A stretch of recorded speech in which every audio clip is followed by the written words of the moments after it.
Hello and welcome to the Grand Sports Center, the very first edition of the week, Monday edition, the very first edition of the month. Happy New Month to all of you out there, and it's good to always to be here at all times to talk about sports. It's going to be a bumper edition as it always is on this program. Be rest assured that you are in for a very swell time. A lot happened over the weekend, and we are here to digest and talk about them as we try to spice up your day. We shall be looking at the situation with Nigerian coaches in the national team who have been owed backlog of salaries.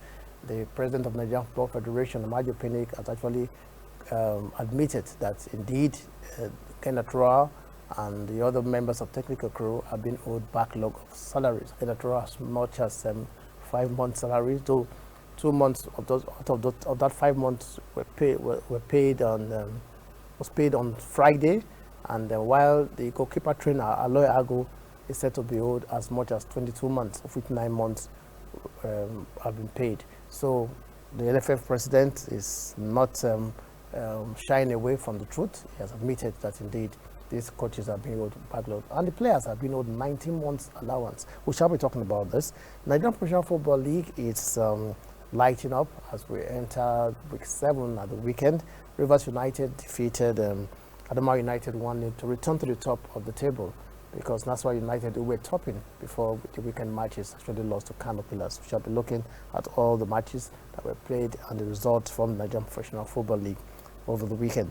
In basketball, Nigerian Basketball Federation is stepping up preparations for the Tokyo Olympic Games and the AfroBasket qualifiers. They have actually appointed a new coach, a temporary coach for the Tigers, from Udofia. He's been appointed. He's been part of the technical crew since 2019, but because the head coach will not be around for now, Alex Wora and the main coach, who is with Golden State Warriors, assistant coach in the NBA, they are very busy with the NBA at the moment, so he will not be around. So Umfo Udofia has been appointed, so he will be in charge of the team when they play in the AfroBasket qualifiers in Tunisia later this month. We also go to Europe to take a look at what happened over the weekend in the various leagues in England, Spain, Italy, and Germany. There's a new sensation, cricket sensation in Nigeria. Her name is Lucky Paiti, or Lucky Paiti, as you may wish to call her. She became the first player to score a century at the level of T20 in Nigeria when she led the South team to victory at the Girls Under 17 Cricket Championship in Benin at the weekend. So Lucky Paiti was sensational in her display in that competition, becoming the first Nigerian player at T20 to score a century. We shall be talking about this and development of cricket generally in the country. Also in athletics, the Athletic Federation of Nigeria kickstarted the activities for the year with the all-comers event at the Inakure, and there again, Enoch Adegoke set the world leading time for this year, which is 10.16 seconds to win the 100 meters. He actually fell short of qualifying for the Olympics by just a few seconds, because the qualifying time for the Olympics is 10.05 seconds. So he did 10.16 seconds, and this is just the first race of the year, which means there's a lot of room for improvement. It is the leading time in the world for this year, but again, you may ask me, it's just January, February, there's been not much races in the year, so for the few that have been done, this is the leading time for the year. So Enoch Adegoke, a name to look out for as we prepare for the Olympic Games. In the NBA, the NBA actions continued at the weekend, and of course, uproar over Lionel Messi's salary has seen Barcelona threatening to sue a Spanish newspaper. So we shall be looking at all this, plus Super Eagles Watch, and many more on the program for today. So sit back and relax as you enjoy your time with us. I am Donald Agbabobo. I have with me in the studio, as usual, Austin Arume. Hope you had a very nice weekend. Yeah, my weekend was quite eventful and sporty. Exactly, because we were on hand for the La Liga match. Yes, and between Valencia. It was an interesting match. Valencia and Elche. Yeah. Valencia actually are winning for the very first time in over 4 games. Well, just save your breath. When we get to the Europa League round of talk, we shall be talking about this. the La Liga. I'm sure that you have a lot to tell us when we get to that time. Blessing Basi is also around. Blessing, it's good to have you. It's good to be here, and it's good to also be part of this first February edition. Exactly. And so together we shall be trying to spice up your day, like I said earlier, with incisive analysis of all that happened or went down in sports over the weekend. We'll take a break, and when we return, we'll go straight to the main issues of the day.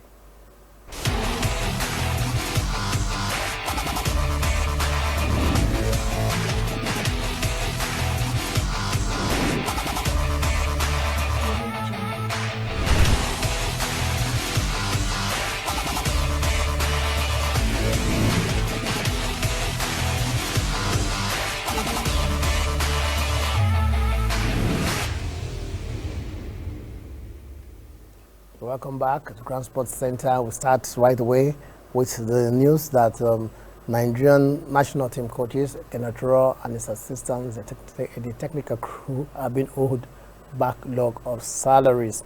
Kenaturo as much as 5 months, though 2 months were paid on Friday, according to NFF president. And the Joseph Yobo is also one of the assistant coaches, was paid 3 months salary, said in December.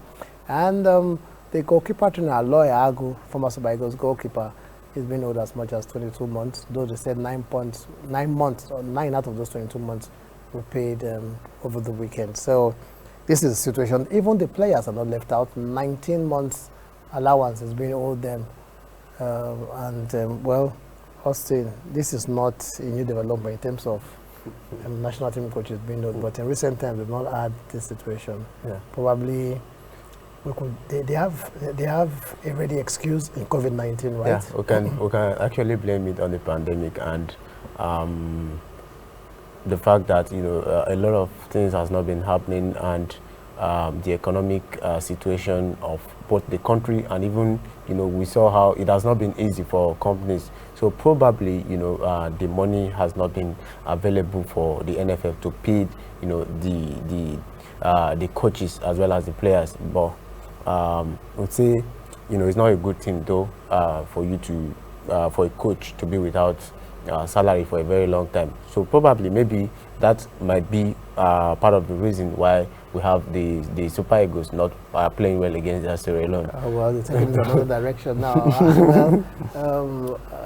Like I said earlier, this is not common, especially with this present administration of the NFF. They virtually not much how they had. This things used to happen in the past. That was in the past, but in recent times, not really had NFF having to owe coaches. And like I said, also could actually allude it to the fact that the COVID-19 has affected issues here and then.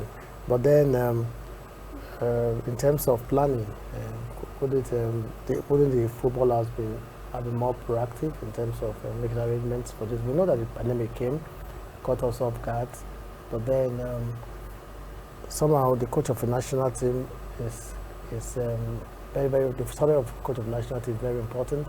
And given the number of months, we're in about 22 months, like for the case of Lawyer Agu, that's quite some number of months.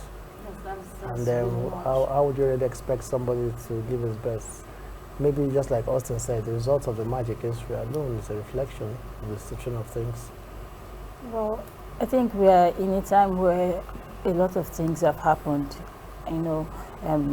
They probably should come to terms of understanding, because like you said, the COVID-19 was a problem, yes, but at the same time, I think like you talked about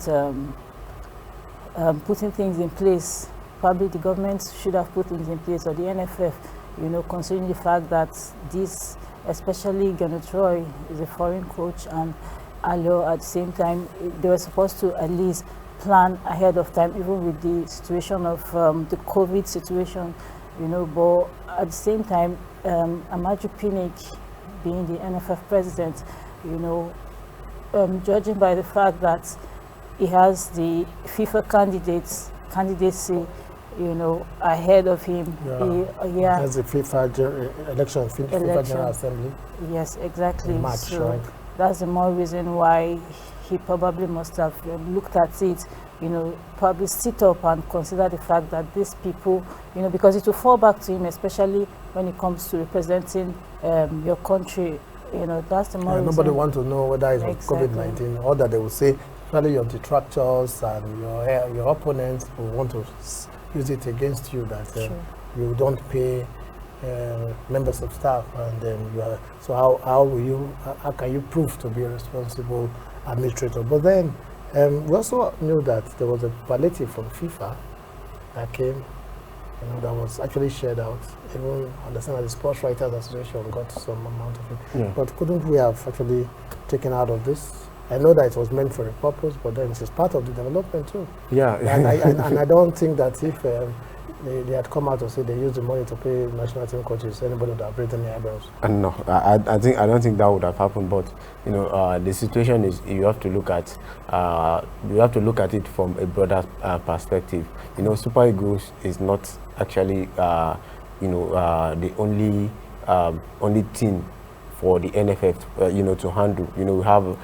We have other things at hand, and if you concentrate too much on the Super Eagles, I believe it will be a kind of bad management, if you ask me. So the money actually has to go around to make sure that everybody who is a stakeholder, who is a participant in football in Nigeria, get to benefit from the FIFA money. So I believe giving that out is actually the right thing to do.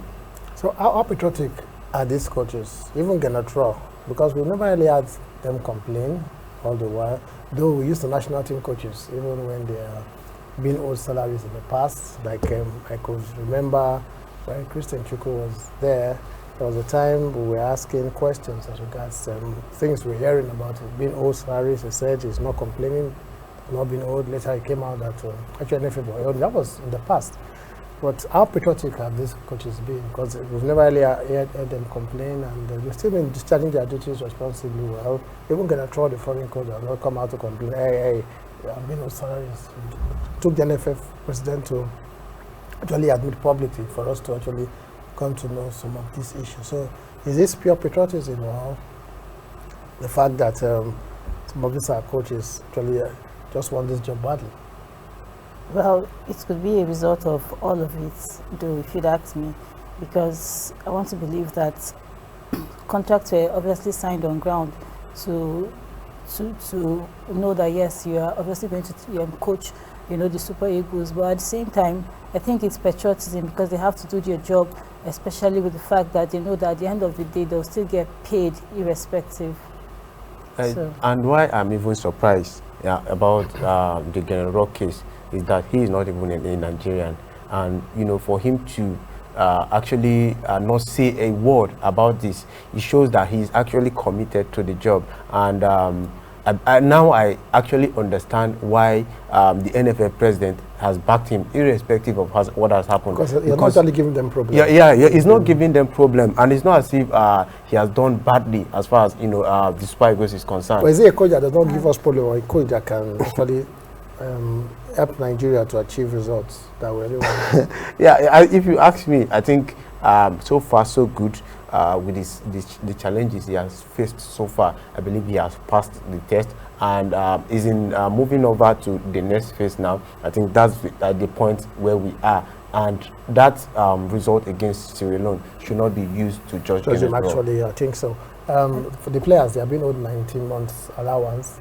Although the NFL president said it's not just responsibility of NFF to pay them, it's the Ministry of Sports, and we know the bureaucracy that comes to getting money released, and he said a lot is being done to ensure that this thing is done. Also, given the situation, the government has so much on its hands, on its table right now to deal with. But then these players, do they really need this money?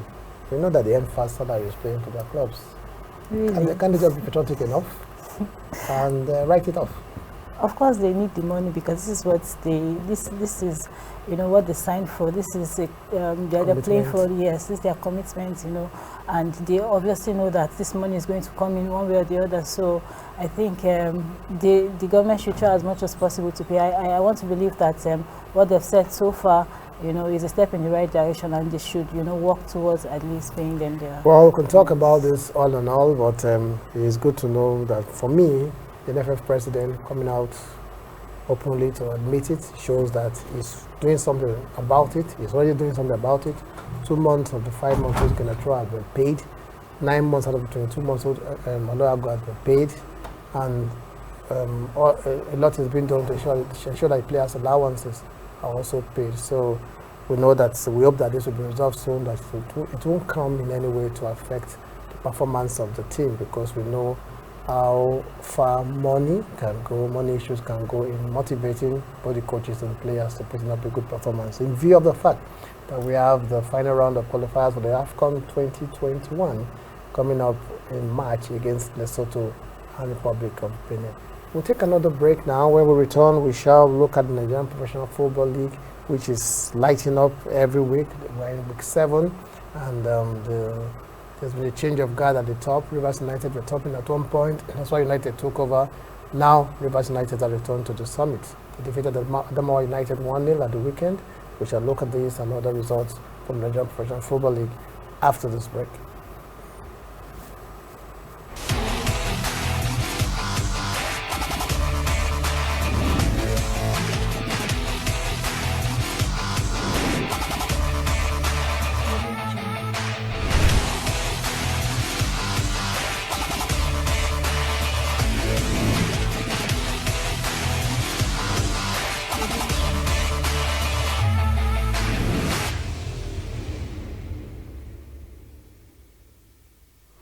Welcome back to the Grand Sports Center. Moving on, the Nigerian Professional Football League entered week 7 with some very, very interesting results at the weekend.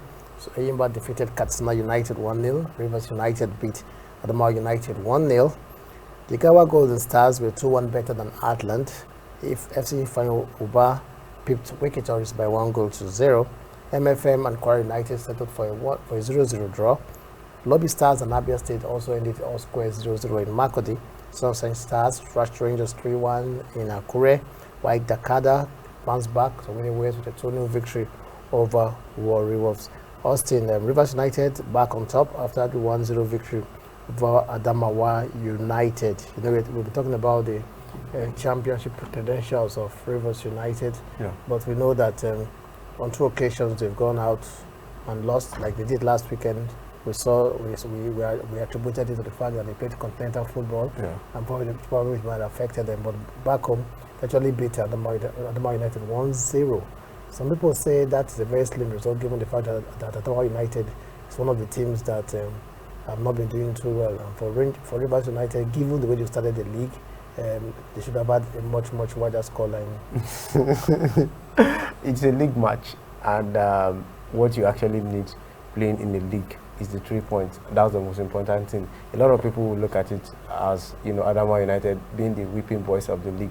But then, whenever you are playing in a league match, the most important thing for you is that 3 points. But is the continental engagement beginning to have effect on Rivers United? Yes, it's beginning to have effect on them, and also considering the fact that in the MPFL, we know how the level of movement is. You know, they are always moving on the road. Immediately you finish a game, you are going back to another venue. So it kind of affects the players, and this is why I know feel that the means of movement is by road. It's by road. It's not even by air. It's so not by air. Imagine crisscrossing the country every week on road. Yeah, so by road rather. I believe it will actually affect their performance. You know, because most of the players they'll sit down for hours, and before they get to the venue, to be like a day to that very match.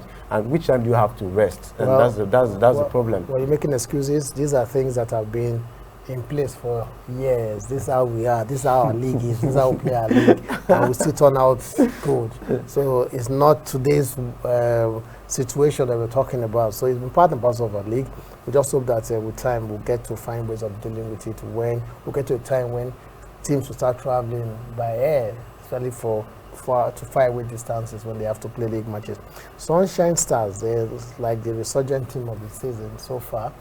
Last week, they went to Uyo to beat Akwa United 2-1, and then previously they won at home, and in fact they have 3 straight wins now in the last 3 matches. On Sunday they beat Rangers 3-1, and this their striker Sadiq Yusuf is now the top scorer in the league with 5 goals. He scored again on Sunday. Sunshine Stars. It's like they're starting it late.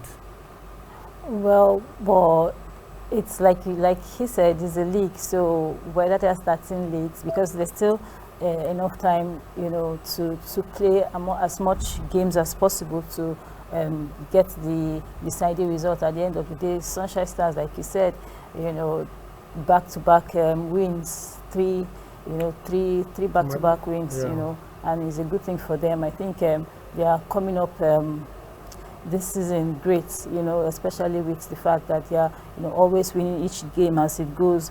Then Rangers, on the other hand, haven't been doing impressively well, especially with the fact that the last games they've been playing, I think they drew, and this very one that they lost. So I think they need to, work on. But they started very well. But it's just that the last few games they won last week actually. The week before that they were in Lagos to play MFM.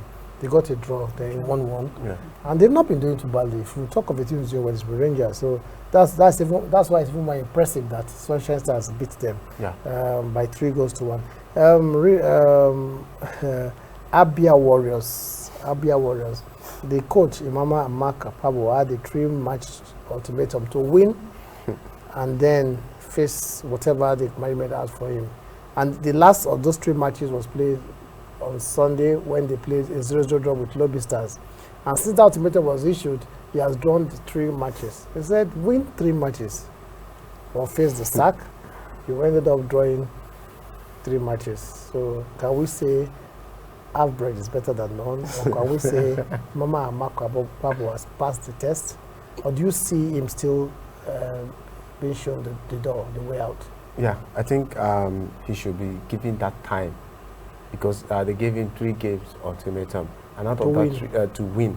And out of that 3 games, you can see he had to go to a tough venue. The last one at Lobby Stars at Periaku Stadium to get a point there. It shows that the team are actually determined to do something. In as much as it's not going their way right now, 3 straight draw for a team that is lacking in confidence, and they played away.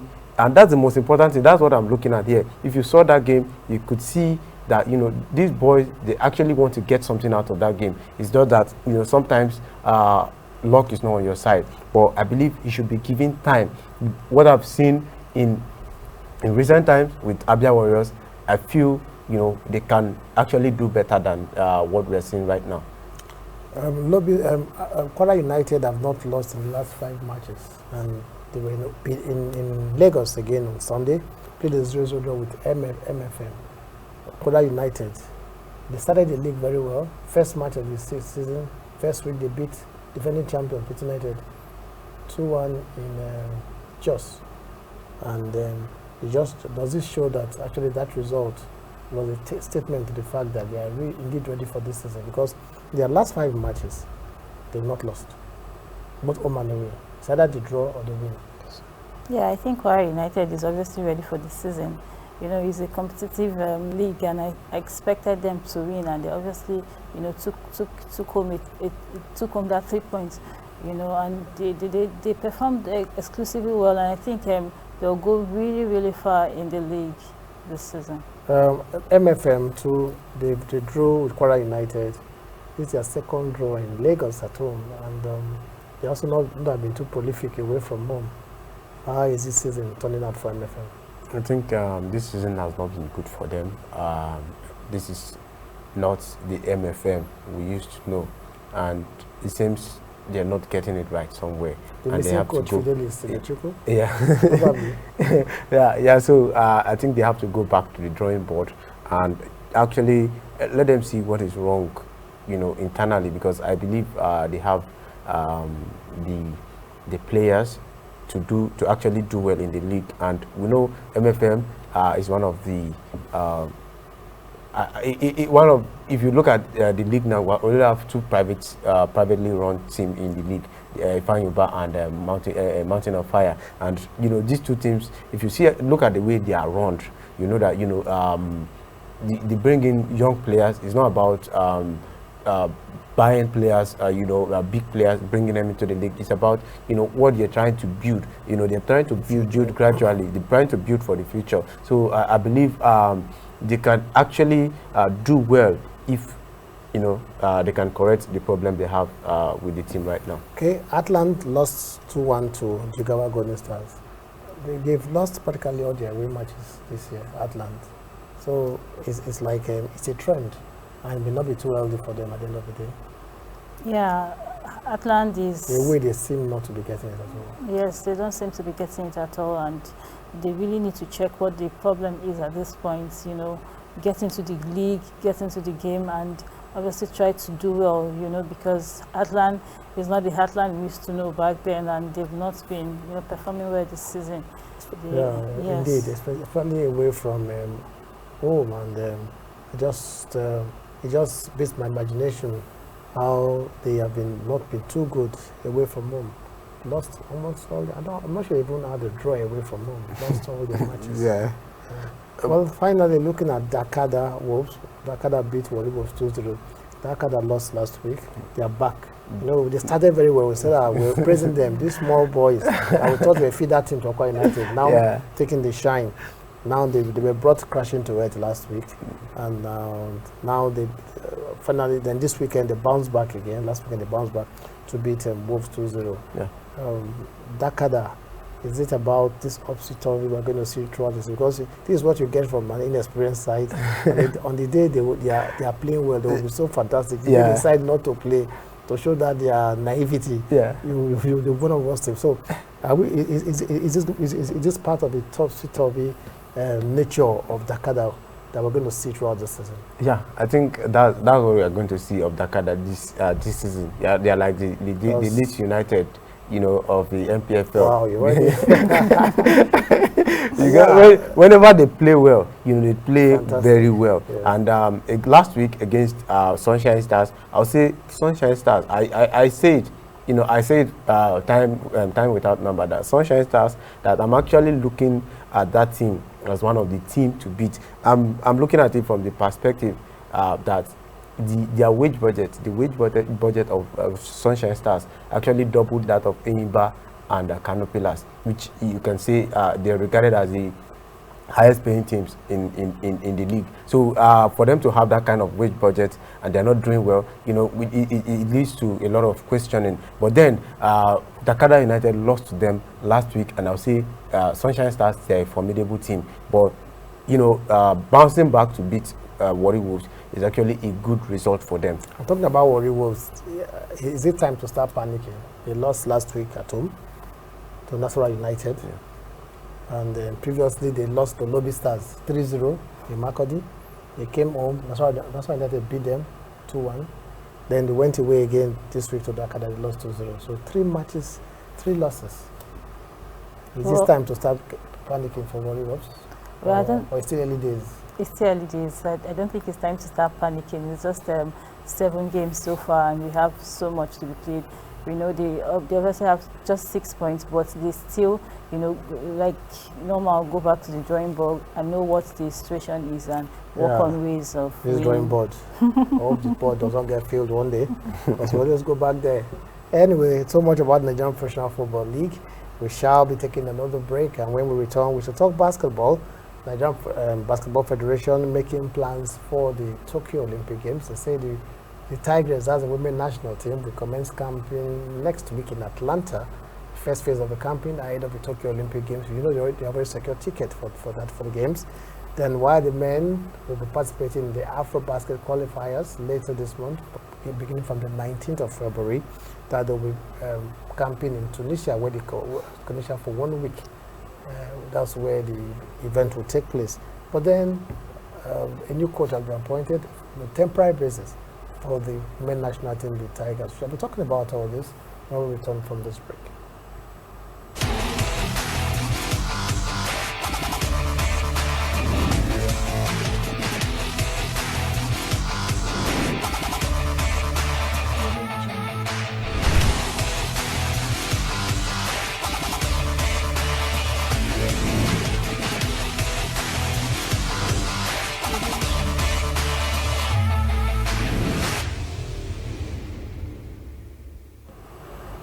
Welcome back to the Grand Sports Center and talking basketball.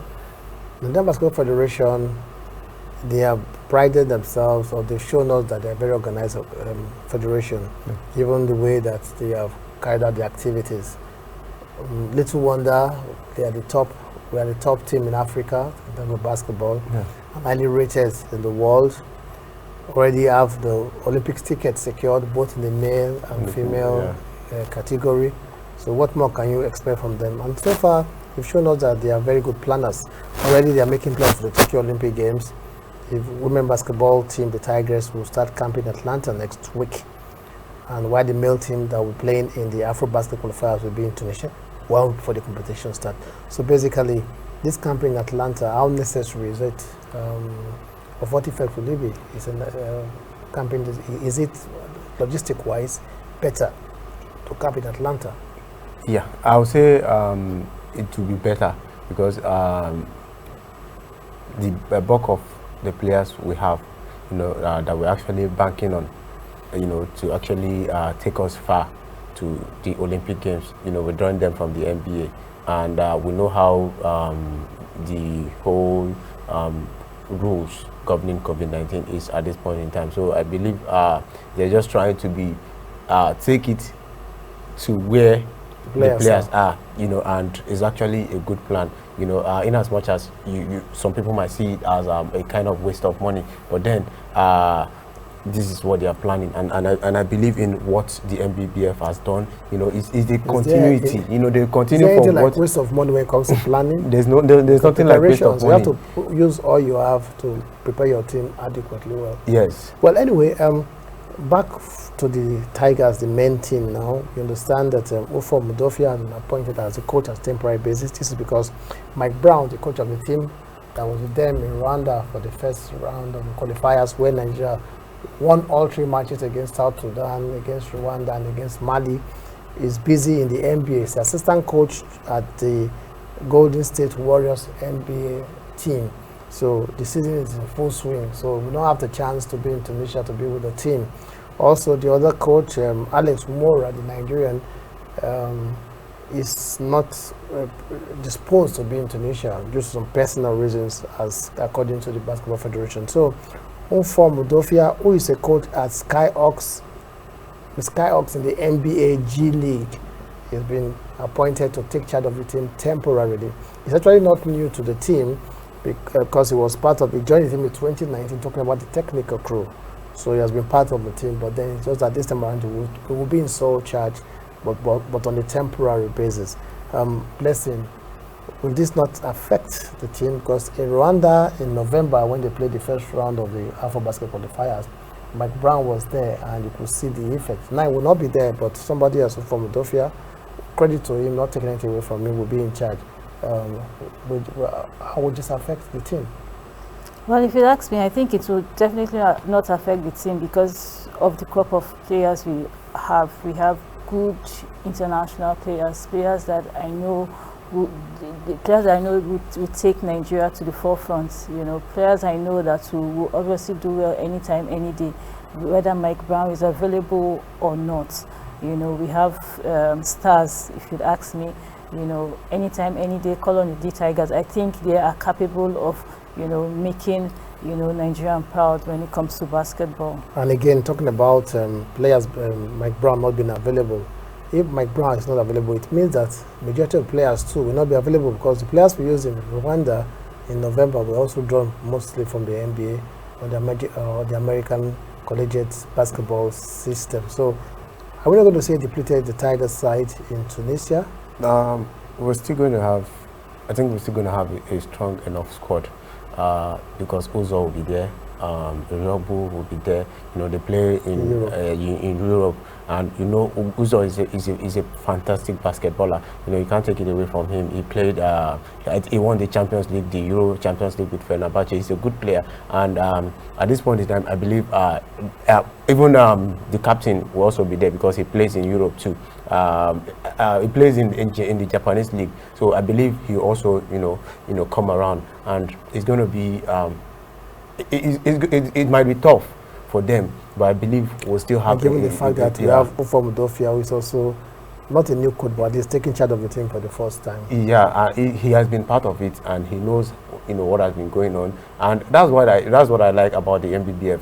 Umar has started the work, and they didn't just leave him aside. He was still left, as part of the technical crew. Udofia as part of the technical crew, and then with the introduction of Mike Brown, I think it's just the way, to actually make sure that they have everything in place. So if prevention will have a situation just like we have now, Mike Brown is not going to be available, Coach Umora is not going to be available, Udofia can as well step in. He has been part of the coaching crew, so I believe he knows what to do to actually make sure that Nigeria qualify for the Afro Basket in 2021. Yes, indeed. We hope that Nigeria qualify. We already one leg in after we won the first round of the qualifiers, and in Kigali, Rwanda, last November.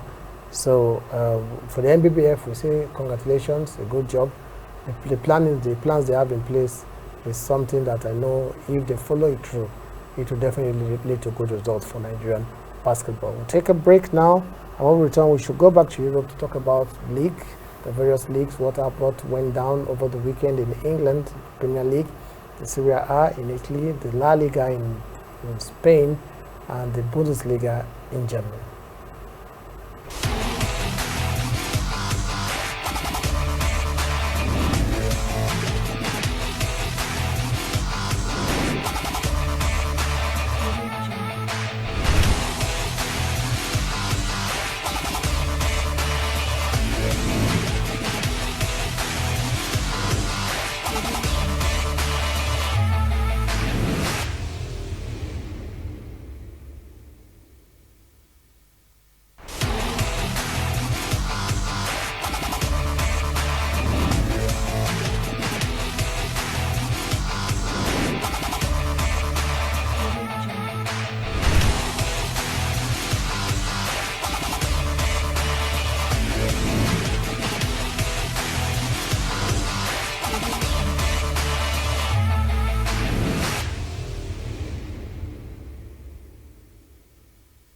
Welcome back, still the Grand Sports Center. Moving on, the English Premier League saw matches played on Saturday and Sunday. Chelsea beat Burnley 2-0. Leicester lost at home to Leeds United 3-1. West Ham United also lost to Liverpool by 3-1. Brighton pipped Tottenham against all expectations 1-0. Earlier on Saturday, Everton lost at home to Newcastle 2-0. Crystal Palace defeated Wolverhampton Wanderers 1-0. Manchester City also beat Sheffield United 1-0. West Bromwich Albion and Fulham settled for a 2-2 draw, while Arsenal and Manchester United also played a 2-2 draw. Quickly, a few of the matches. Thomas Tuchel won his first match as Chelsea coach, so we could say that he's finally settling down or settled down as coach of Chelsea, right? Yeah, and they are playing fantastic football. It's like the boys are already used to him already. From the 2 games they've played so far, they've been impressive. Even though they did not win the first game, the first match they actually played well, and yesterday they played well and they got the result. Liverpool got the result against West Ham. Are they back on track? Yeah, I think Liverpool are back on track. To an extent, if you'd ask me, we saw how Mohamed Salah, has been taking Liverpool ahead. I think the issue they have is their back, their defensive issues. If they can cover that up, then I think they will, go further. Yes, and they was also saw Leeds United beat Leicester 3-1. We're talking about Leeds a while ago. A lot of us laughed in the studio that on a good day, when they can beat any team on a good day. And we saw that happen against Leicester. Leicester, coming to this match, were in very top form. They were third on the table, and Leeds went to Stadium of Light to spunk them, not 1-0, not 2-0, not 2-1, 3-1. So what does it tell you about Leeds United as a team? Well, Leeds United really gave a surprising result in that game. One would not expect Leicester to obviously lose that match, but judging by the fact they obviously know they're playing a big team, they have to put in that fight, and they did. and it was. And you know that Leeds have already shown us that they have the capability to beat teams. Against Liverpool in the first match of the season, it ended 4-3. It was close. Against Man United, it was 5-3, 5-2 as well. And they say when you have this, you are sure of goals because they will not defend, but if you score them, they will score you. And but credit to Marcelo Bielsa. It's a good advertisement of football to see a team play the way they play. But if only they could just work on their defense a bit, I'm sure that some of the results, some of the losses they've recorded this season, they would have been able to have a much more better result. Yeah. Brighton and Wolves Albion beat Tottenham 1-0. After the 3-1 loss to Liverpool, everyone expected Tottenham to react. So did we see this coming? I didn't actually see that coming. But then this is the English Premier League. You know, just like we've been saying, the Jose Mourinho kind of style. You know, you can't actually win the league with that. It might work, you know, once in a while, but you know, we've gone past that that age, and more also that you know, Harry Kane is not playing in that team again. He was injured in the game against Liverpool, and it affected their play, their transition, because he's like a conduit. You know, that is actually he plays as a link between the defense and the attack. He does the attack now. I'm talking about Son Heung-min. You know, we know how telepathic their relationship has been. And what was actually about Tottenham as a team against other teams like Liverpool, who have had injury problems as well, who still have been able to hold their own. Even Manchester City at some point. Well, what's that all about Tottenham as a team in terms of structure and in terms of personnel? Yeah, the structure of Tottenham at this point is not what the players are used to. But then some of the players like Harry Kane and Son, they've adjusted and they can actually interpret Mourinho's tactics very well. And the rest on the bench, they are more or so used to the pattern of Pochettino. Well, I don't want to turn you into a coach. I know you are talking technical issues as well. Let's leave that for the coaches to decide. Another surprising result was the Crystal Palace. Newcastle beating Everton at Goodison Park. Going to this match, Newcastle had not. That was on Saturday. Had not won their last 5 matches, and then all of a sudden, against Everton, that were in very good form. Everton. I think the only draw they had all the while, the last 5 matches, was a draw against Leicester. They're winning all their matches. Then, from nowhere, they spanked Everton 2-0. That's to tell you how the game of football obviously changes, especially in the EPL. You know, we see how Newcastle obviously trashing Everton at this point. That's to tell you how those teams who are not impressive of late are obviously coming up, like the Newcastle. Exactly. So anything could happen. Crystal Palace beat Wolves 1-0, and nobody also saw that coming, given the fact. But Wolves too have not actually doing very well in recent times. But then Crystal Palace too are not even doing better themselves. So Manchester City, as expected, beat Sheffield United 1-0. Though everyone thought it would be in more than that, because given the way they beat West Brom previous week, and then West Brom and Fulham, kind of a relegation fight, they ended it 2-2. Yeah, that is equally match tight. Yeah, they are very close to themselves on the table too. Exactly, and and with both teams battling out for survival, I think it's a fair one to both of them. At least let them go and struggle for points somewhere else. And the Arsenal Man United match, did you live up to expectations? 0-0, but was it that they both sides respected themselves too much? Did they actually give us something to serve in terms of the standard of the game we saw again between Arsenal and Man United? Yeah, it was a good one, especially for Arsenal so far. You know, impressive. Their last 5 games, they've obviously, you know, not lost, you know, in their games, and I think they are living up to expectation. Now, if you'd ask me, you know, the fact that they need to move up from where they are to, you know, higher than where they are at this point, and Manchester United, you know, well, I really... United have not won their last 2 matches, and could it be another slump. No, Liverpool went through this issue. City had gone through it earlier. So are we seeing United soon? Yes, I think so, because these are two big teams, so you won't expect anything less or more, especially with the fact they are obviously struggling, and Manchester United, would want to drop points, more than how they dropped, especially in their last game when they lost. Exactly. And away from the Premiership, let's look at the entire Serie A. It was also another interesting weekend. Udinese beat Spezia 1-0. I think Udinese had not won in 7 matches going to this weekend. Lazio beat Atlanta 3-1. Atlanta beat AC Milan 3-0 2 weeks ago. Yeah. 3-0. Spanked Milan.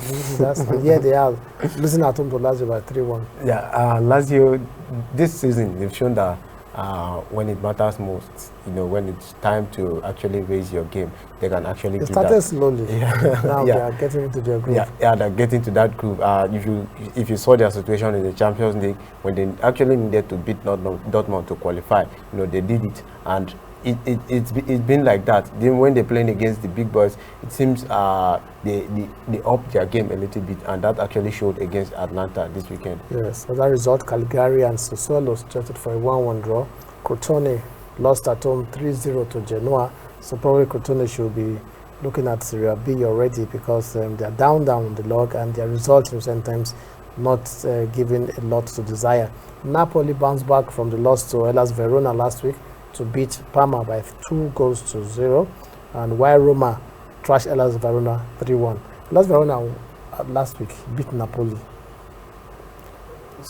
convincingly, and here they are again losing to Roma 3-1. So what does this actually tell you about Serie A this season? Well, that's tell you that it's a competitive game. It's at a point it's going to change, and the fact that this particular team wins and obviously don't win at the same time. You cannot be sure of the outcome of any match until the last whistle. Well, the 3 big ones, talking about AC Milan, Juventus, and Inter Milan, actually won their matches. Milan bounced back from the loss last weekend to beat Bologna away 2-1. We call that champion stuff.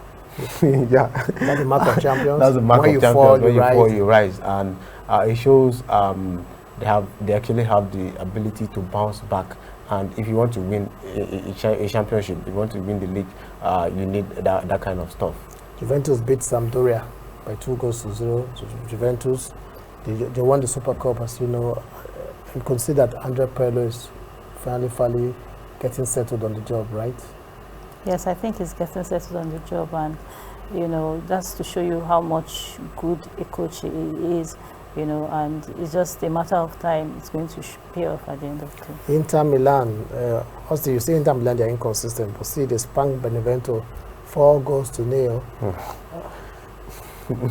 Yeah, I'm lost for words. Yeah, I'm lost for words actually, because if you saw their game last week and this week, it's quite opposite. If you watch how they played last week and what they played this week, you see that that inconsistency that we've been talking about is still part of this Inter team. On their day they can beat anybody. On their day they're unplayable, and they can lose on any given day. So I think they have to be consistent. Is it the same category with Leeds and Dakada? I don't think so. I think they are higher in level in regards to that, because they are on top of the table, and when you compare that with the like of Leeds and Dakada, I'm different position. In terms of inconsistency. Anyway, away from the Serie A, quickly the La Liga. For a lot of results, Getafe and Alaves played as a 0-0 draw. Cadiz lost at home to Atletico Madrid 4-2. Granada and Celta Vigo settled for a goalless draw. Barcelona beat Atletico Bilbao 2-1. Elba and Sevilla played at a 2-0. Sevilla beat Elba 2-0. Real Madrid lost at home to Levante 2-1. Valencia beat Elche 1-0. That match was live on Grand Sport Extra on Saturday. Villarreal and Real Sociedad ended with 1-1. For me, Real Madrid lost 2-1 at home to Levante. For the opt-in time, Real Madrid losing at home. Before, we used to shout about it. It would have been the headline. Now it's like a common thing for us. We're not even surprised that they lost. Why has Madrid fallen that much? that a loss to Levante will now look like commonplace? Well, Are they really having a bad season? I think it's a management issue. I think it's what is going on surrounding their managemental issues. But I think Real Madrid is going to bounce back irrespective of what is going on. Expect them to, because they have the quality to do that. Barcelona beat Atletico Bilbao 2-1. Are we seeing a resurgence? I think Barca on their day can beat anybody, and actually saw that with the return of Messi, it was actually bound to happen. Messi, was superb in that game. He scored a beauty in that game, and whenever Messi is playing, you cannot take it away from Barcelona. Atletico Madrid extended their lead at the top to 10 points. They beat Cadiz 2-4-2. Many of us thought that Cadiz was going to bring them crashing to it, given the fact that they have shown that they're the giant killers of this season. They've beaten Barcelona and Real Madrid and all the big teams in the past. But then Atletico Madrid beat them 4-2. Is this another sign that Atletico Madrid are not ready to slow down at all? Atletico Madrid is not ready to slow down because they are claiming that top spot, and they don't want to drop it at any point. It doesn't matter if Cadiz beats the big clubs, but Atletico Madrid are obviously proven to be the best among the rest, and they obviously so far. it. And for the match that was aired on Grand Sport Extra on Saturday, Valencia, Elche, Austin, you were on to anchor the analysis of that match. Yeah. Valencia, they've not been having a very good season themselves, but they were able to eke that result against Elche. How important was that result for them? It was very, very important, considering how poor they've been of late, and considering the caliber of players they parade on the team. We have the likes of Denis Cheryshev, the likes of Kokolin, the likes of Watts. Watts, by the way, was impressive in that game. He run them racked, and if not for the penalty missed by Sola, it would have been 2-0. And despite the fact that they were missing key players, they still came out on top, and it's a good result for them. Yes, indeed. For this, be rest assured that we'll keep you posted on the result of matches that they played in Europe. And on Saturdays, be rest assured that you'll get to enjoy live La Liga action on Grand Sport Extra. We shall take a break now, and when we return, we'll see what we can do. Time has run out of. We don't have much time on our side. We'll take a break, and when we return, we'll just wrap up with the little that we have left.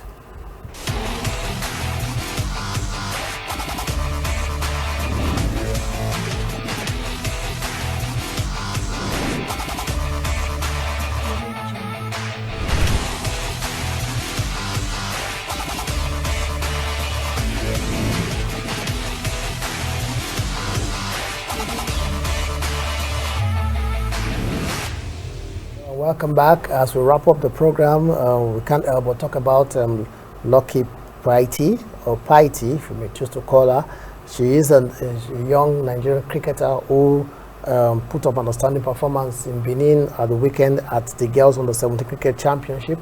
She led the South-South team to victory, and in doing that, she became the first Nigerian to score a century at in a T20 match. Talking about breaking of records, that's Lucky Paiti for you. This is a cricket sensation. Watch out for that name in the coming years. She's already proven herself, and the Nigerian Cricket Federation, she's going to be part of the Under-19 team that will prepare for the World Cricket Championship qualifiers later in the year, and a very good discovery by Nigerian Cricket Federation. It just goes to show probably that the developmental program put in place by the Nigerian Cricket Federation begin to yield fruitful results. In athletics, another Nigerian was in the news. Enoch Adegoke ran 10.16 seconds to win the 100 meters at the Nigeria All-Commerce event organized by the Athletic Federation of Nigeria in Akure the weekend. That time, incidentally, is the leading time in the world for this year. You may say the year is just starting just in February. Not much races has been held, but then for now, this is the leading time in the year, 10.16. It's just a little short of the qualifying time for the Olympic Games, which is 10.05. This just goes to show that in subsequent races, you'll be able to meet that 10.05 and then qualify for the Olympic Games. We're trying to wrap up. That's why we're not giving opportunity for Austin and the Blessing to make inputs. Then for the Super Eagles watch, we'll just give you the fact that reports have it that Saudi Arabian club Al Shabab on the verge of signing Odio Igalo. You know, he has left officially left yesterday, 31st of January. So he's on the verge of being signed by Al Shabab. We'll keep you posted as events turn out there. And Terry Murphy, who is a Nigerian, plays for Lorient in France, scored the winner as Lorient beat almighty Paris Saint-Germain 3-2 in the French league. Neymar scored 2 goals in that match, but it was of little effect as the young Nigerian Terry Murphy scored the winner for Lorient as they recorded that unexpected win over Paris Saint-Germain. And finally, in women football, Asisat Oshola Super Falcon star scored for Barcelona as they beat Real Madrid 4-1 in the Spanish Women League. It's called in Spain. So she scored in that match. Barcelona 4, Real Madrid 1. So much on Super Eagles Watch, and that is all we have on the program Grand Sports Center for today. We hope to be back tomorrow, same time, same station. And as always, we look forward to having you join us once again. Austin Arume, thank you for being part of the show today. It's always my pleasure to be here. I'm Blessing Basi also. Always good to be here. I'm Donald Agbavobo on behalf of all of us and the production crew who are doing the marvelous job behind the scene. Enjoy the rest of the day.